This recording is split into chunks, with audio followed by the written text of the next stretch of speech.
제가 옆에 카페에 있는 컵을 하나 가져왔습니다. 예, 컵을 있습니다. 사람들이 물어봅니다. 이 컵에 있는 공기를 빼는 방법. 예, 하면 빠질까요? 예. 이 질문을 던지자 어떤 분이 그런 얘기를 합니다. 압축기를 해서 공기를 빼낼 수 있는 방법이 있습니다. 압축기 하면 이거 깨진다고 그래요. 컵이 깨진다고 합니다. 가장 쉽게 빼는 방법.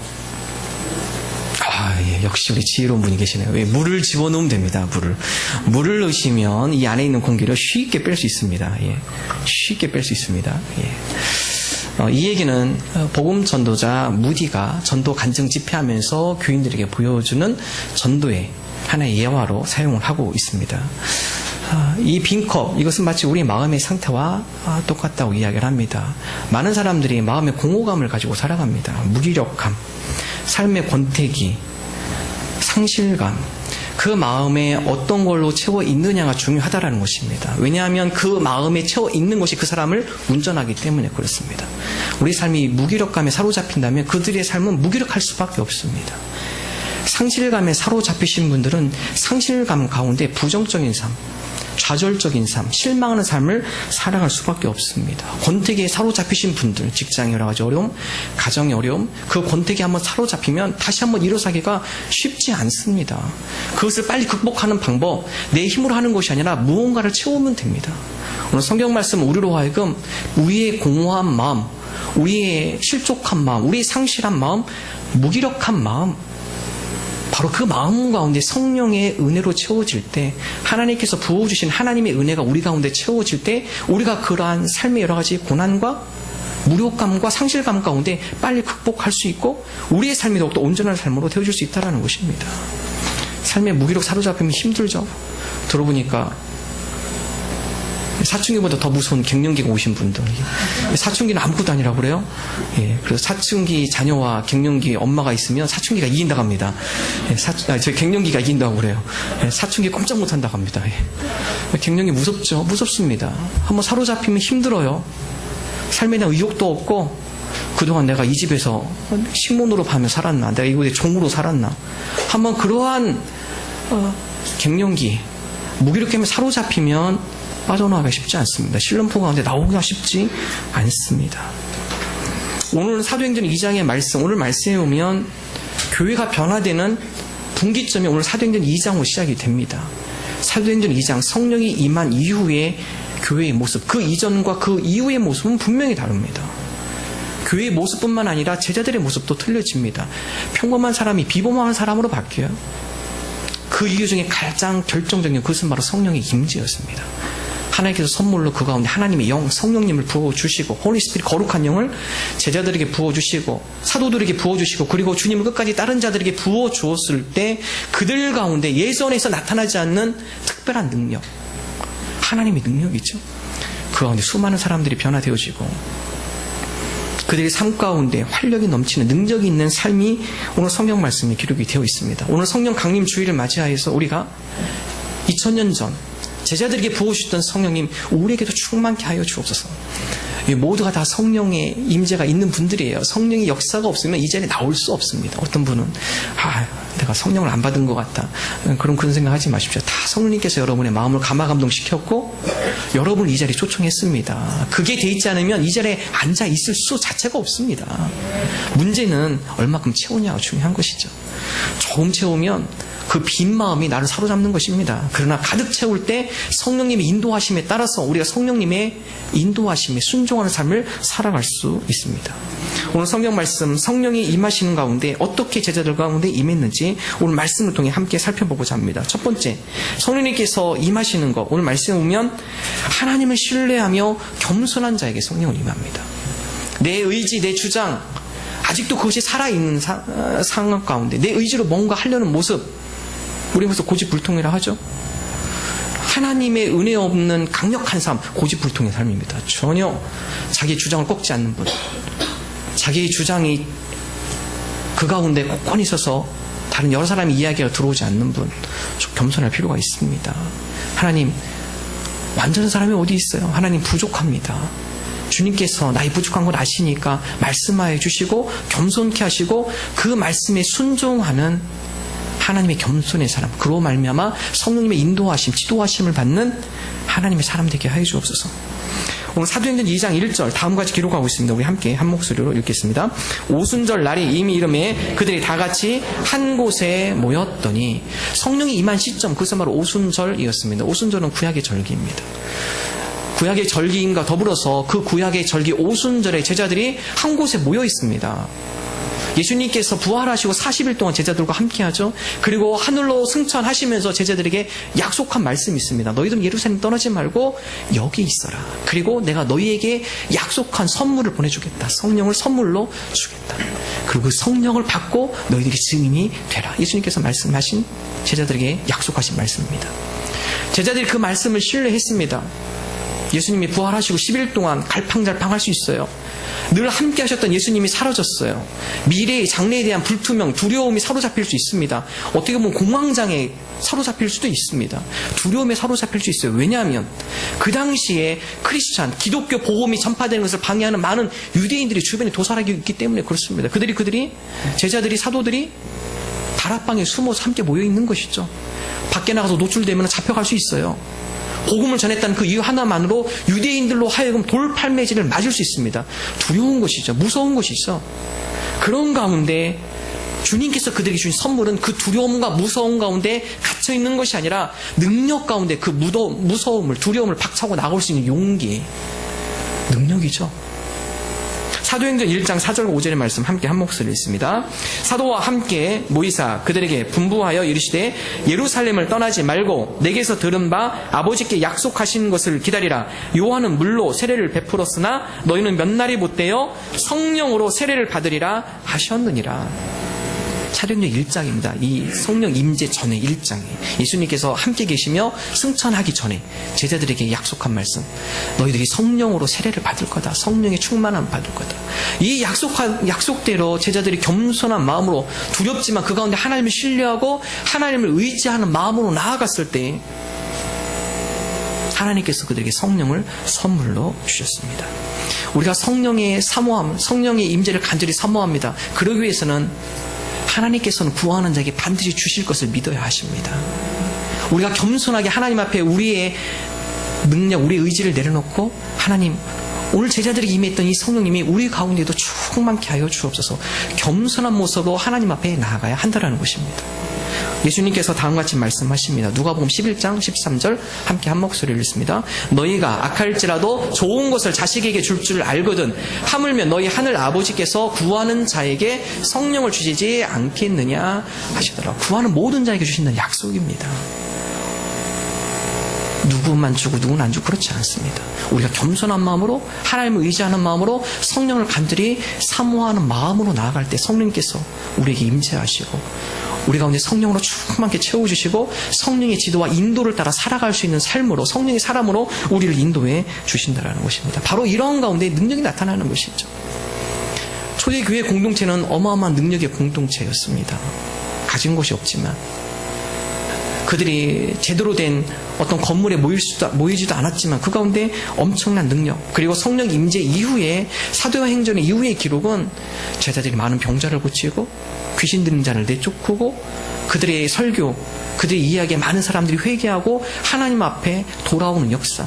여러분, 한 사람 변화시키는 거 여러분 가능할까요? 여러분, 한 사람은 변화시키는 거 보통 힘든 일 아닙니다.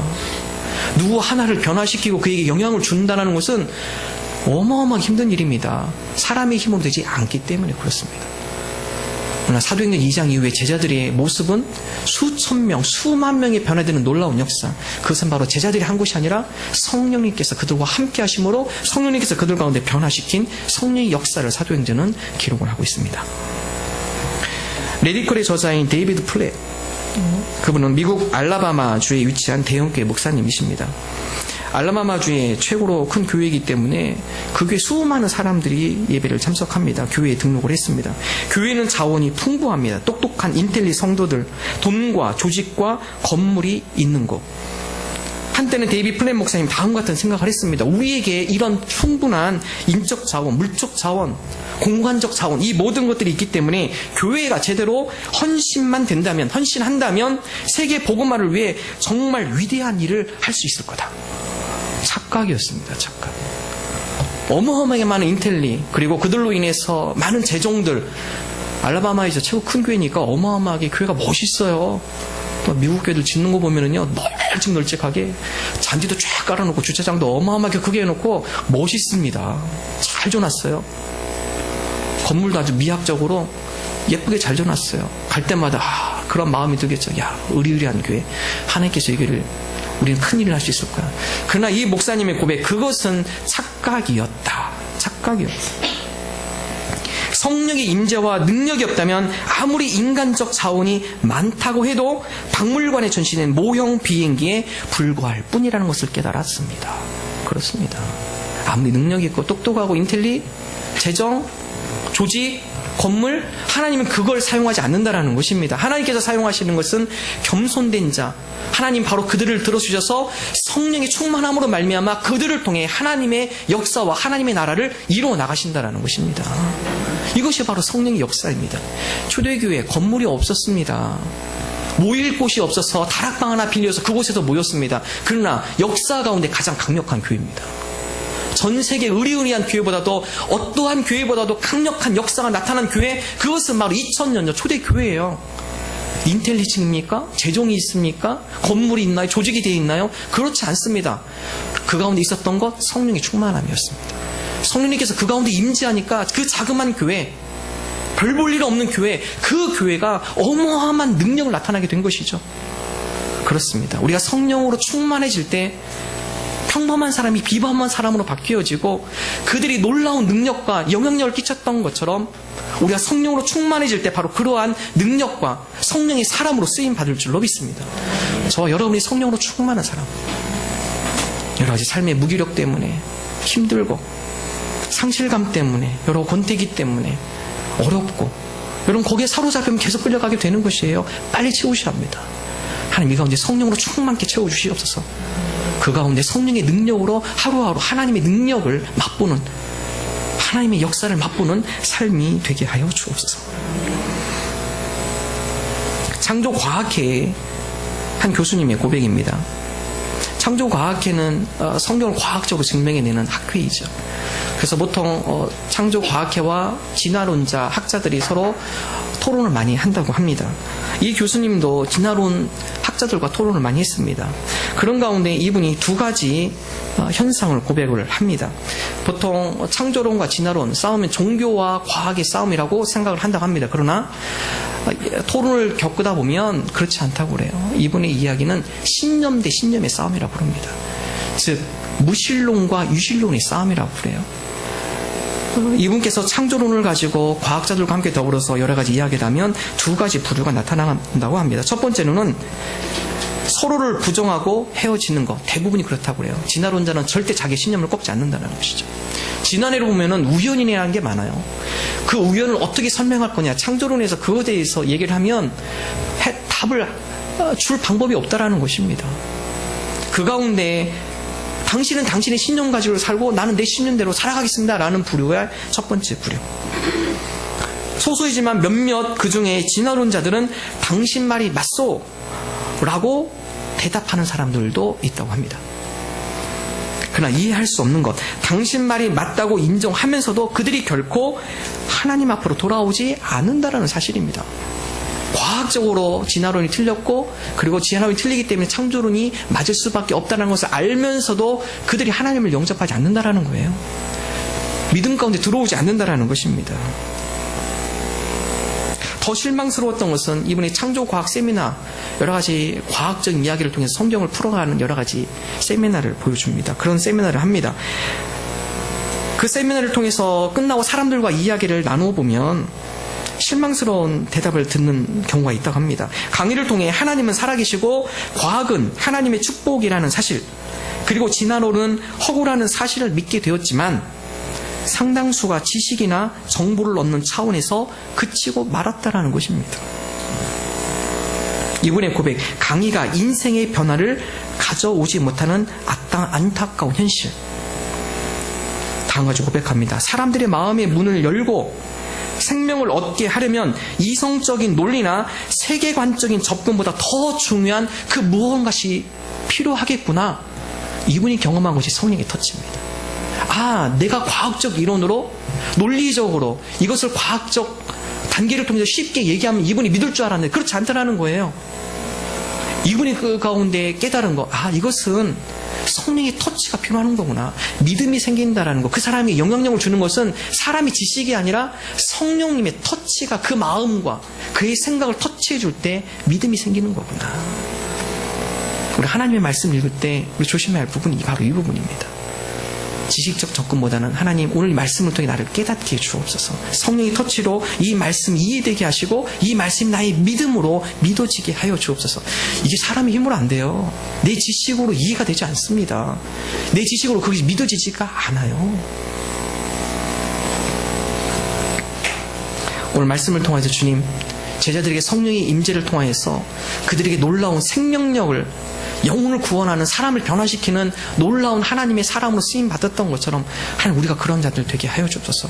우리가 성령으로 충만케 하여 주셔서 우리로 하여금 다른 여러 사람에게 생명을, 활기를 불어 넣어주고 생명력을 불어 넣어주고 그 가운데 영향력 주는, 변화를 일으키는 영향력 있는 그런 하나님의 백성으로 살아가게 하여 주옵소서. 우리가 이러한 믿음으로 고백하는 저와 여러분 되시기를 주님의 이름으로 축원합니다. 두 번째, 오늘 말씀에 보면 성령님께서 제자들 가운데 임재하는 가운데 성령이 어떻게 임재한지를 사도행전은 기록을 하고 있습니다. 사도행전 2장 2절에서 3절의 말씀 우리 다 같이 한 목소리로 함께 읽습니다. 호련히 하늘로부터 급하고 강한 바람 같은 소리가 있어 그들이 앉은 온 집에 가득하며 마치 불의 혀처럼 갈라지는 것들이 그들에게 보여 각 사람 위에 하나씩 임하여 있더니, 오늘 말씀에 보면 주목할 말씀, 갑자기 호련이라는 것은 갑자기죠. 갑자기 어디서부터 임합니까? 바람 같은 소리, 그리고 그들의 앉아있는 온 집에 가득한 건 어디로부터요? 하늘로부터입니다. 하늘로부터. 성령의 임재는 사람이 스스로 만들어내는 것이 아닙니다. 하나님의 선물입니다. 그래서 성경은 성령의 선물을 너희가 받아라, 선물이라는 표현을 쓰고 있죠. 이것은 사람이 스스로 만들어낼 수 있는, 인위적으로 그것을 불러일으킬 수 있는 것이 아니라 하나님만이 주실 수 있는 선물이기 때문에 그렇습니다. 그러므로 우리가 성령님의 간절한 임재를 구할 때 하나님, 하늘문을 열어주시옵소서. 나에게 성령을 선물로 부어 주시옵소서. 사도행전 8장에 보면 예수님의 제자들이 복음을 사마리아 지역까지 전합니다.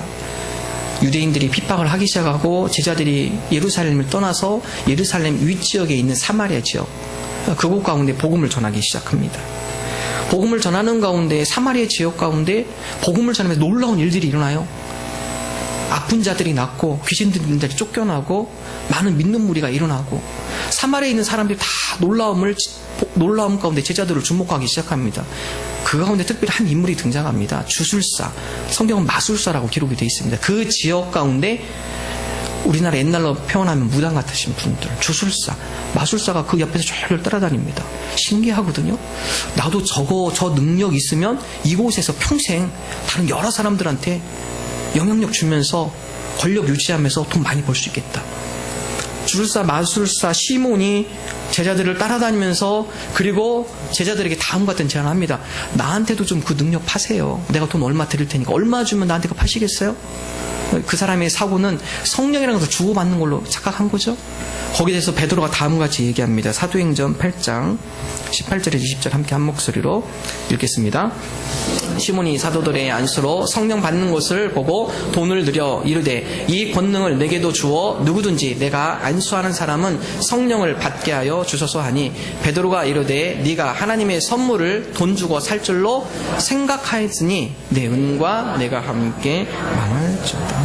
하나님의 성령, 이것은 돈으로, 인위적인 어떤 노력으로 얻어지는 것이 아니라는 것을 성경은 우리에게 표현하고 있습니다. 성령, 이것은 하나님의 선물이다. 하나님의 선물을 돈으로 주고 살려고 그래. 하나님께서 열어주셔야만, 하나님께서 겸손한 자에게, 하나님을 의지하며 간절히 간구하는 자에게 주시는 선물이지 인위적으로 내가 너한테 줄 수 있는 것이 아니다. 신앙생활하면서 조심할 것이 한 가지 있습니다. 특히 성령 사역하면서 조심할 것, 마치 내가 성령의 능력자라서 성령을 내가 주는 것처럼 생각하는 것, 큰일 나는 것이죠. 하나님께서 성령을 통해 그 사람을 통해 역사하는 것이 그 사람이 어떤 신적인 능력을 갖고 있는 것이 아닙니다. 많은 주술사들이 어떻게 하죠? 자기가 신적인 능력을 갖고 있는 것처럼 속이는 겁니다. 다른 여러 사람들에 비해서 내가 예리하고 어떤 신적 능력이 있는 것처럼 다른 사람을 속여서 그들로 하여금 혼을 쏙 빼우는 것, 속이는 것, 거짓하는 것. 성경은 우리로 하여금 우리가 그 가운데 능력을 우리가 스스로 그것을 얻는 것이 아니라 하나님께서 그에게 선물로 부어주실 때 그 가운데 성령의 사람이 될 수 있음을, 하늘로부터 성령이 임하는 것을 성경 우리에게 말씀하고 있습니다. 1907년 우리나라에 평양 대부흥, 성령 대부흥 집회가 있었습니다.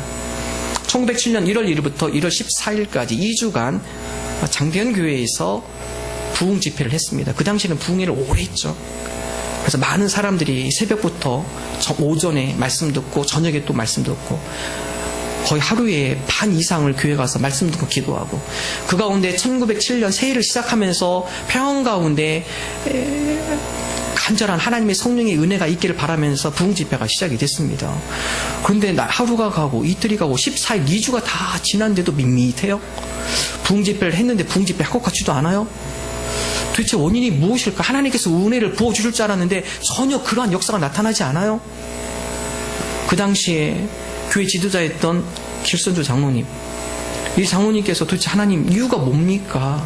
선교사님, 해외 선교사님, 외국에 오신 선교사님 중에 말씀을 듣고 또 그 가운데 종교 지도자를 통해서 매일같이 말씀을 들어도 변화가 되지 않아요.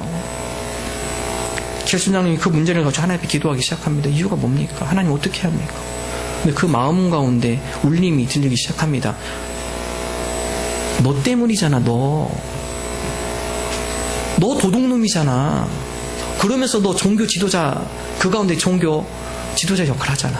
네가 그 가운데 교회 공동체 리더라고 하잖아. 네가 지금 도둑놈인데 뭘 은혜를 받기를 원해? 마음이 계속 그 음성이 들려오기 시작합니다. 마음이 먼저 불편하기 시작합니다. 그리고서 자기가 진 죄가 생각나기 시작합니다. 그 죄는 자기 친구가 죽을 때 길선조 장로님에게 그 친구가 전 재산을 맡겼습니다. 반은 자기 가족을 해서 쓰고 반은 자기가 주문으로 입마에 뽑게 됐습니다. 그 맡길 때 친구가 그래요. 내가 믿을 사람 아무도 없고 내가 너만 믿는다. 길선조 장로님한테 부탁을 합니다. 가정이 어려울 때 이거 한꺼번에 다 주면 우리 가정이 이것을 탕진할 수 있으니까 네가 옆에서 좀 보면서 힘들 때마다 일부씩 좀 도와서 우리 가정의 어려움의 위기를 잘 극복할 수 있도록 도와달라고. 자기가 좀 케어하지 못하니 부탁을 하죠. 아무도 몰라요. 자기 친구와 자기밖에 2명밖에 모릅니다. 한 분 더 알아세요. 하나님 아시는 거죠. 교수 장님이 반만 돕고 어마어마한 재산입니다. 반은 자기가 갖습니다. 하나님께서 마음을 움직이기 시작합니다. 네가 그거 도둑님인데 무슨 은혜 받기를 원해? 그 마음은 계속 그 마음이 올라와요. 마지막 1월 14일 저녁날 이 장모님이 집회 다 끝나고 마지막 가기 전에 강단에 올라옵니다. 올라와서 교인들 앞에서 자기 죄를 자백합니다. 오늘 우리가 간절히 하나님의 은혜를 사모하며 2주 동안 기도하고 말씀 듣고 찬양했지만 이 가운데 하나님의 은혜가 임하지 않은 것은 바로 오늘 저 때문입니다. 오늘 저의 죄악 때문에 그럽니다. 제가 많은 사람들로 하여금 하나님의 은혜의 통로의 길을 제가 막았습니다. 그러면서 자기의 과거의 죄를 자백하기 시작합니다. 그리고 용서를 하나님 앞에 구하기로 원합니다. 하나님 이 죄를 용서해 주옵소서. 그리고 많은 교우들에게 기도를 요청합니다. 그러자 앞에 있던 어떤 한 분이 손을 들고 목사님, 장로님, 저도 죄진 게 있어요. 그분이 와서 또 자기 죄를 고백합니다. 뒤에 있는 또 분이 손을 들어서 저도 죄가 있어요. 그날 밤 거기에 있는 모든 사람들이 하나님 앞에 자기 죄를 자복하고 회개하기 시작합니다. 그날 밤새도록 그 가운데 회개의 눈물이 일어나고 그 가운데 성령의 임재가 임하죠. 어떤 변화가 일어납니까? 그 교회에 임한 성령의 역사가 평양 시내를 뒤집어 놓기 시작합니다. 그 가운데 술집들이 문을 닫기 시작하고 주일날 상점을 열었던 상점들이 다 문을 닫기 시작하고 하나님 앞에 예배하는 교회에 오기 시작합니다. 수많은 사람들이 자기가 저질렀던 여러 가지 죄들, 그 당시에 물건이 없잖아요. 농기구 몰래 훔쳐온 것, 남의 집 가서 과일 몰래 따먹은 것, 남의 집 돈 안 갚은 것, 이 모든 것들이 다시 원상복귀되기 시작하는 거예요. 예수님 믿지 않는 사람들이 희한하게 생각하면 도대체 무슨 일이 일어난 거야? 이 평양 시내에? 어떻게 사람들이 갑자기 다 변했어? 자기의 잘못을 뉘우치고 나는 기억도 안 되는 오래된 몇십 년 된 얘기를 다 기억해내면서 지금 와서 잘못했다고 저를 빌고 있어. 도대체 이 역사가 어떻게 일어난 일이야? 이게 사람으로 가능할까요? 사람이 그렇게 개조시키면 가능할까요? 그렇지 않습니다. 오늘 말씀, 하늘이 열리고 성령님께서 각 사람에게 임재할 때, 각 사람이 성령님께서 그 사람을 터치해 줄 때 영적으로 청소가 되는 거죠. 깨끗이 청소가 되는 겁니다. 치료가 되기 시작하는 거죠. 사도행전 2장 38절 다 함께 한 목소리로 함께 읽습니다. 베드로가 이르되 너희가 회개하여 각각 예수 그리스도의 이름으로 세례를 받고 죄의 사함을 받으라. 그리하면 성령의 선물을 받으리니. 성령의 선물, 우리의 죄를 자백하고 회개하면 나갈 때 하나님 용서하여 주옵소서. 하나님 나는 부족합니다. 하나님 나의 더러운 마음, 하나님 내 속에 있는 교만의 마음, 죄악된 마음, 탐욕의 마음, 악독의 마음, 하나님 용서하여 주옵소서. 우리가 주님 앞에 우리의 죄를 자백하며 회개하며 나갈 때 하나님께서 거룩한 성령을 우리에게 부어주신다고 약속을 하고 있습니다. 또 오늘 한 말씀 보겠습니다. 다시 사도행전 2장 3절의 말씀 다시 함께 한 목소리 읽습니다. 마치 불의 혀처럼 갈라지는 것들이 그들에게 보여 하나씩. 성령님께서 임재하는데 오늘 말씀 보면 각 사람 위에 하나씩 임재하여 있더라. 그 사람이 형편과 사정을 잘 아시는 거죠. 온 공동체에서는 이렇게 딱 변화시키는 게 아니라 성령님이 하나하나 그 영혼을 찾아가시고 그 영혼 가운데 임재해서 그 영혼의 아픔과 그 영혼이 회복될 것을 자기보다 더 잘하시는 거예요. 우리보다 더 잘하시는 성령님께서 그것을 회복시켜 주시고 변화시켜 주신다는 것입니다. 성경을 읽다 보면 헬라어의 신학성을 읽다 보면 말씀을 두 가지 단어로 씁니다. 하나는 로고스, 하나는 레마라는 단어를 씁니다. 헬라어를 씁니다. 로고스라는 것은 기록된 말씀이에요. 성경 말씀, 기록된 말씀, 이거는 로고스라고 합니다. 레마라는 것은 기록된 말씀 중에 특별히 내 마음에 확 와닿는 말씀이 있어요. 말씀 읽는데 읽다 보니까 그 말씀이 내 마음에 자꾸 찔려요. 이 말씀을 통해서 상당히 힘을 얻어요. 이 말씀을 읽다 보니까 위로가 돼요. 예전에는 잘 안 보였습니다. 그런데 어느 순간 읽어보다 보니까 이 말씀이 내 말씀으로 확 와닿아요. 이 말씀이 나를 살리고 이 말씀 때문에 살아갈 용기가 나요. 그것을 레마의 말씀이라고 합니다. 레마의 말씀. 우리가 하나님의 말씀을 읽을 때 성령의 조명, 성령의 도우심과 인도하심을 구해야 하는 이유가 나의 레마의 말씀을 듣는 겁니다. 오늘 이 말씀을 통해 나에게 주시는 말씀이 무엇인가? 이것이 내 지식으로 되는 것이 아니라 성령님의 도우심과 인도하심 가운데 이 말씀이 나의 말씀으로 오는 것이죠. 그럼 하나님의 말씀도 성령의 조명과 인도하심이 말씀을 보지 않고 그러면 교만해질 수 있습니다. 이거 어떻게 하죠? 내가 말씀 좀 안다고 정죄해요. 말씀 가지고 사람을 상처 줍니다. 레마의 말씀이 임하지 않으면 그 말씀이 때로는 다른 사람을 아프게 하고 힘들게 할 수 있다는 거예요. 그러므로 우리가 하나님의 말씀을 읽을 때 겸손히 주님, 오늘 이 말씀을 통해 나에게 하시는 말씀이 무엇인지 깨닫게 해주옵소서. 오늘 말씀을 통해 주님께서 내게 말씀하여 주시고 내 삶 가운데 적용케 하시고 이 말씀으로 변화되는 삶을 살게 해주옵소서. 이것이 우리가 하는 것이 아니라 성령님께서 깨닫게 해주시고 성령님께서 그러한 결단을 하게 해주시고 그 말씀의 열매와 결실을 맺을 수 있도록 인도해 주신다는 것입니다. 그러므로 성령님을 의지하며 성령님의 도우심을 구하며 말씀을 보는 것이 참으로 중요하다는 것입니다. 레마의 말씀이죠. 어느 한 마을에 17살짜리 곱추 소녀가 살고 있었습니다. 어렸을 적은 자기가 몰랐어요. 근데 점점 자라면서 등에 곱추가 나오기 시작하고 허리가 구부러지고, 그러니까 이 아이가 초등학교 1학년쯤 되니까 학교를 안 가요. 창피해서. 다른 애들 다 동네에 손가락질하고. 이 아이가 상처받습니다. 17살 될 때까지 한 번도 밖에 안 나갑니다. 부모님이 걱정해요. 어떻게 해서라도 얘가 밖에 나가서 적응하며 살았으면 좋겠는데. 때마침 그 교회에서 부흥회가 있어서 그 교회 한 사역자님이 그 집을 방문해서 이 집 어머니가 교회를 다니니까 이 어머니가 부탁을 합니다. 우리 애도 교회에 좀 나갔으면 좋겠습니다. 좀 설득 좀 해주십시오. 그리고 이번 부흥회에 은혜를 받았으면 좋겠습니다. 교회에서 사역자가 가서 그 딸과 함께 이야기를 하며 다과를 나누며 잘 설득을 합니다. 이 17세의 소녀가 용기를 냅니다. 그럼 한 번만 가보겠습니다. 약속을 합니다. 그리고 그 약속된 날 그 사역자 그 집에 와서 기다렸다가 함께 데리고 교회로 갑니다. 그날 때마침 목사님께서 성령의 주제를 가지고 말씀을 전하셨습니다. 말씀을 듣고 다 끝난 다음에 목사님이 이제는 우리가 실습을 해야 합니다. 자, 이제는 여러분들이 좀 자리를 흩어져서 교회 밖으로 좀 자연 속에 앉아서 귀를 열고 성령님께서 나에게 어떻게 말씀하시는지 말씀 좀 들어보세요. 성령님께서 나에게 뭐라고 말씀하시는지 그 음성에 한번 귀를 기울여 보시기 바랍니다. 다 나가서 흩어집니다. 아무래도 다른 사람 눈에 뜨기 싫어서 이 소녀가 제일 늦게 움직입니다. 나가보니까 다 좋은 자리, 성한 사람이 다 앉아있어요. 제일 명당 자리는 제일 건강한 사람들, 제일 빠른 사람들, 그런 분들 종종 있습니다. 뭐 하라 하면 얼른 그 자리 위치 자시는 분들. 다 명당 자리는 다 갖고 있고 다 앉아있고, 남은 자리 보니까 저 쓰레기통 옆에 조금 공간이 있어요.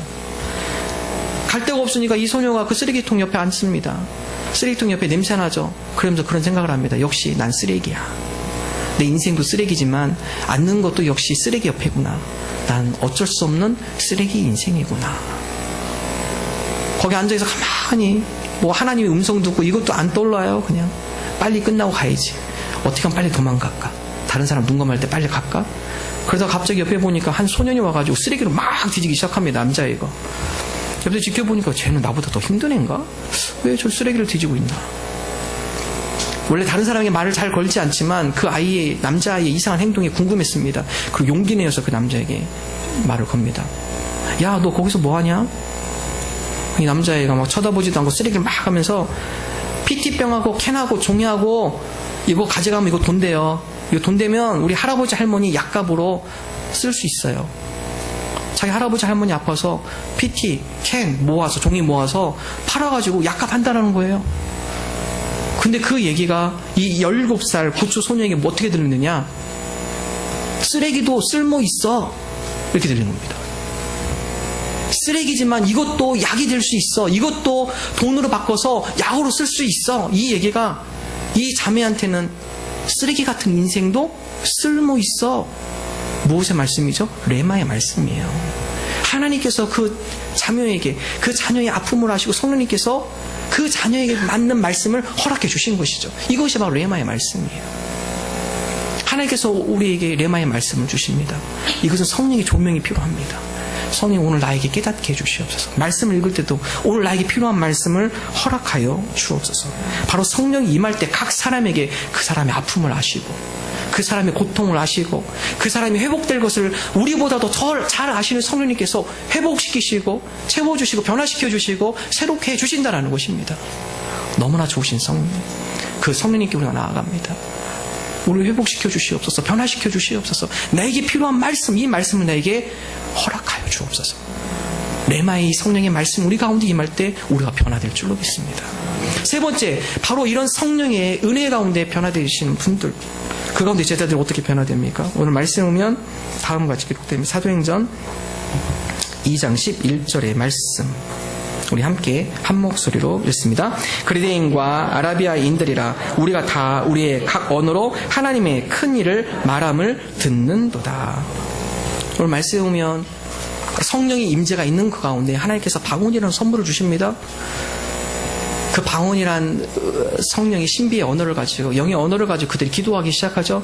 어떤 현상이 일어나나요? 그 주변에 있는 많은 다른 민족의 사람, 10절에는 더 많은 종족들이 표현되어 있죠. 그레데인, 11절에는 그레데인, 아라비아인들, 이집트 사람들, 바데인들, 10절에 보면 더 많은 다른 종족들이 그 주변에 있어요.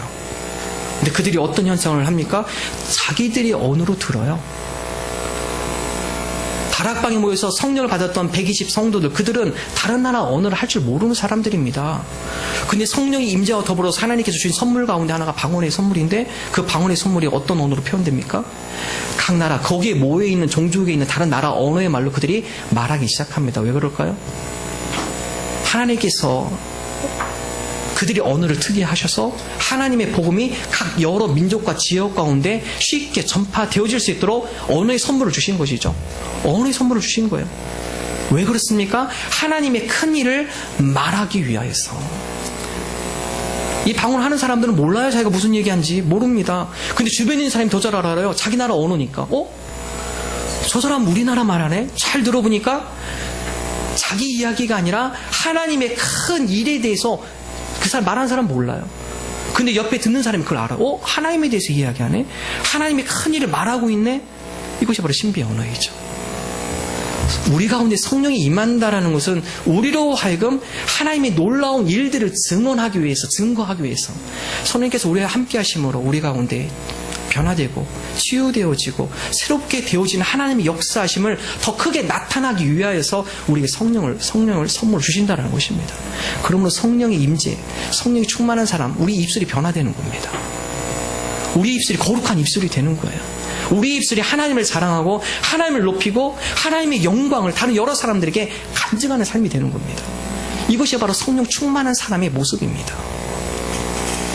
하나님, 우리의 입술, 우리가 성령으로 채워져서 우리 마음 가운데 하나님의 은혜가 우리 입술로 표현이 되게 해주옵소서.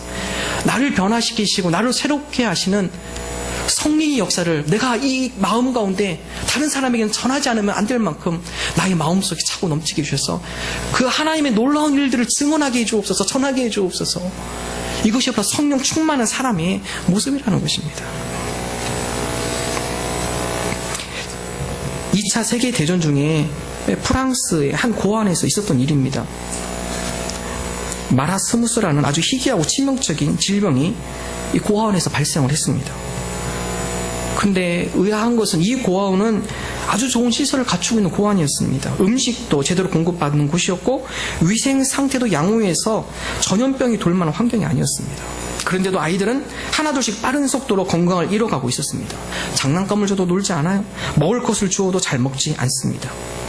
아이들은 자꾸만 야유어갖고 점점 기운을 잃어갔습니다. 그러다가 급기야 죽는 아이들까지 생기기 시작했습니다. 이런 소식이 알려지자 국제기관에 속한 의사들이 고아원에 파견받아서 아이들 하나하나를 정밀 검사하기 시작합니다. 대체 무슨 병을 앓고 있는 거야, 이 아이들이. 조사하기 시작합니다. 그리고 다 조사가 끝난 다음에 아이들의 증상에 대한 진단과 처방이 내려졌습니다. 아이들은 빠른 시일 내에 회복될 수 있었습니다. 처방 간단한 거였습니다. 스킨십. 매 시간마다 10분씩 아이들을 안아주고 쓰다듬어주고 입맞춤 해주고 대화하면서 사랑해주는 것, 그것이 처방이었어요. 이 아이들이 스킨십을 못 받으니까 그 가운데 내적으로 속으로 다 뭉들어가는 거예요. 아이들이 사랑받아야 하잖아요. 아이들이 칭찬받고 볼 비벼주고 안아주고 이게 없었던 겁니다. 그러다 보니까 마라스무스라는 병, 피부 접촉이 결핍되어 생기는 질병, 사랑의 결핍이 가져다주는 질병, 마라스무스 병이라고 합니다. 여러분, 이 아이들뿐만 그럴까요? 우리 지금 이 시대 가운데 수많은 영적인 마라스무스 병에 시달린 사람이 너무 많아요. 많습니다. 아마 여기도 많이 계실 거예요. 직장 가서 상처받고 가정에서 상처받고 자녀와 또 여러 관계 가운데 상처받고 어려움 받으신 분들 어떻게 회복하시겠어요? 성경 우리로 하여금 제자들이 변화된 것, 각 사람 가운데 성령이 임하셔서 그들로 하여금 하나님의 큰 일을 말하게 하는 것, 그 가운데 그들을 치유하고 회복시켜 주시고 마라스무스 병에 사로잡혀서 하루하루 버티는 것이 힘든 그들의 마음을 위로하시고 그 가운데 성령의 기름을 부어 주시어서 새롭게 변화시켜 주시는 능력, 이것이 바로 성령의 능력이죠. 바로 성령의 임재 가운데 우리 아픔이 회복되어질 수 있습니다. 우리가 어디서 위로받겠습니까? 어디서 우리를 완벽하게 치유하고 회복시켜 줄 수 있나요? 많은 사람들이 세상에 가면 그것이 회복될 수 있다고 생각을 합니다. 아프리카 초원, 계림초원에 가면요, 비가 오면은 물 웅덩이가 이렇게 고인다고 그래요. 물 웅덩이가 고이면 그 계림초원에 있는 많은 동물들이 물을 먹기 위해서 그곳에 모입니다. 그곳에 모이면 어떻게 됩니까? 그곳에 악어가 숨어 있어요. 악어가 숨어 있어서 목말라서 오는 동물들이 알아요, 악어가 있는지. 그래서 조심스럽게 접근합니다. 악어가 있나 없나 보고. 그리고 그 웅덩이로 모입니다. 그리고 물을 먹습니다. 그러다가 한두 마리 걸립니다. 동물들이 알아요. 거기 가면 악어가 있고 잡혀 죽을 수도 있다는 것을 주변에서 보기 때문에 알아요. 그래도 그 웅덩이로 몰려갑니다. 왜 그렇습니까? 목마르니까 그런 거예요. 목마르니까. 해결할 데가 없으니까. 많은 사람이 그렇습니다. 목말라요. 갈증이 생겨요. 세상의 방법과 여러 가지 세속적 유혹에 빠져들어가면 몸도 망가지고 정신도 망가지고 피폐해진다는 거 압니다. 그래도 찾아가요. 왜 그렇습니까? 목마르니까 가는 거예요. 목마르니까. 해결할 데가 없으니까. 세상은 그렇습니다. 성경 우리에게 말합니다. 영적인 목마름 세상에서 해결되는 것이 아니라 하나님의 은혜의 담비가 우리 가운데 내려질 때 우리 영적인 갈증이 해결되어 줄 수 있는 것입니다. 영적인 갈증을 세상에서 채울 수가 없는 것입니다. 오늘 우리에게 수많은 영적 마라스무스 병, 결핍증, 여러 가지 상처, 아픔, 누군가 나를 꼭 안아주고 나의 아픔의 상처를 누군가 어루만져주고 나로 하여금 그것이 일어날 수 있도록 격려해주는 도움의 손길, 여러분 세상에 얻을 수 있을까요? 가정도 힘들어요. 하나님, 나의 이 아픈 부분을 가지고 나아갑니다. 성령님, 이 아픈 부분을 만져주시고 회복시켜 주옵소서. 온전케 하여 주옵소서. 채워주시옵소서. 우리가 성령의 능력으로 말미암아 우리가 회복되어지고 그 가운데 나를 회복시키시는 하나님의 놀라운 큰 일을 우리의 힘으로 전하며 간증하는, 성령님과 동행하는 그런 삶을 살아가는 저와 여러분 되시기를 주님의 이름으로 축원합니다. 우리 함께 찬양하길 원합니다. 마음이 상한 자를 고치시는 주님, 하늘의 아버지, 나를 축원하옵소서. 의에 줄이고 목이 마르니 성령의 기름으로 우리를 채워주시옵소서. 우리 이런 고백으로 우리 함께 찬양합니다. 마음이 상한 자를 고치시는 주님,